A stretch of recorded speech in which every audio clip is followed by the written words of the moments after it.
Porque o brasileiro vota na esquerda, Olavo de Carvalho.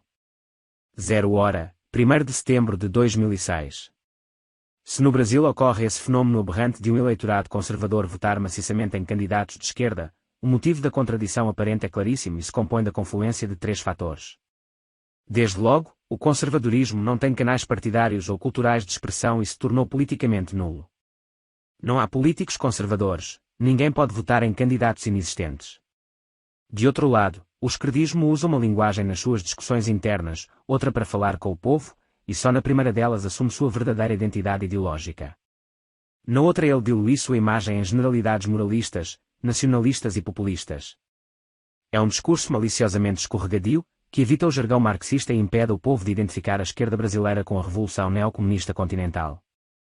Até observadores estrangeiros qualificados, mas que desconhecem os documentos internos do PT e do Foro de São Paulo, como por exemplo Álvaro Vargas Llosa, Otto Reis e o próprio subsecretário Tom Shannon, se deixaram enganar por essa falsa aparência, imaginando o esquerdismo brasileiro como populista em vez de comunista. A população local, é claro, cai no engodo ainda mais facilmente.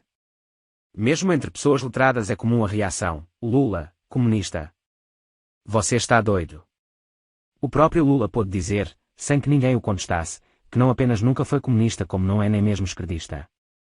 Essa declaração seria considerada cínica, inaceitável e até criminosa se a plateia não ignorasse que o declarante foi fundador e presidente da maior organização pró-comunista do continente. Em terceiro lugar, o sucesso de 40 anos de revolução cultural gramsciana foi tão avassalador, dada a completa falta de resistência, que os valores, critérios e até cacuetes mentais do movimento comunista internacional se incorporaram no senso comum brasileiro e já não são reconhecidos como tais, são aceitos passivamente pela sociedade, sem consciência de suas implicações ideológicas. Somem esses 3 fatores e compreenderão porque um povo conservador vota em candidatos comunistas. Ele não sabe que são comunistas, não sabe o que é um movimento comunista ativíssimo no continente, não tem a menor ideia das consequências do seu voto. As eleições brasileiras são uma farsa no sentido mais exato e integral do termos.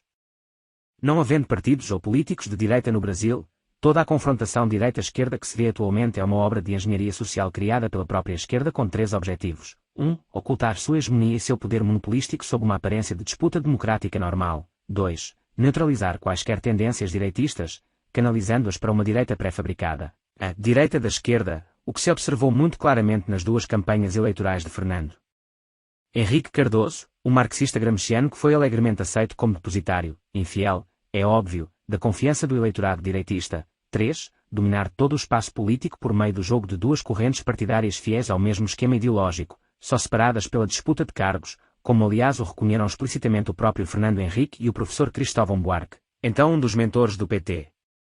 Essas 3 linhas de ação definem exatamente o que Lenin chamava estratégia das tesouras, termos inspirado na ideia de cortar com 2 lâminas. O PFL poderia ser um partido de direita, mas, como só quer cargos e não tem nenhuma perspectiva de poder, consentiu em tornar-se uma filial do PSDB. O PMDB é esquerdista desde a origem e está repleto de comunistas.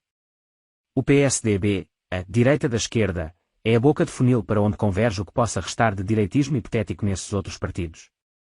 Tal como o PT, esse partido nasceu na USP, e sua única função no conjunto da estratégia comunista uspiana é impedir que os descontentes com o PT acabem se aglutinando numa direita genuína.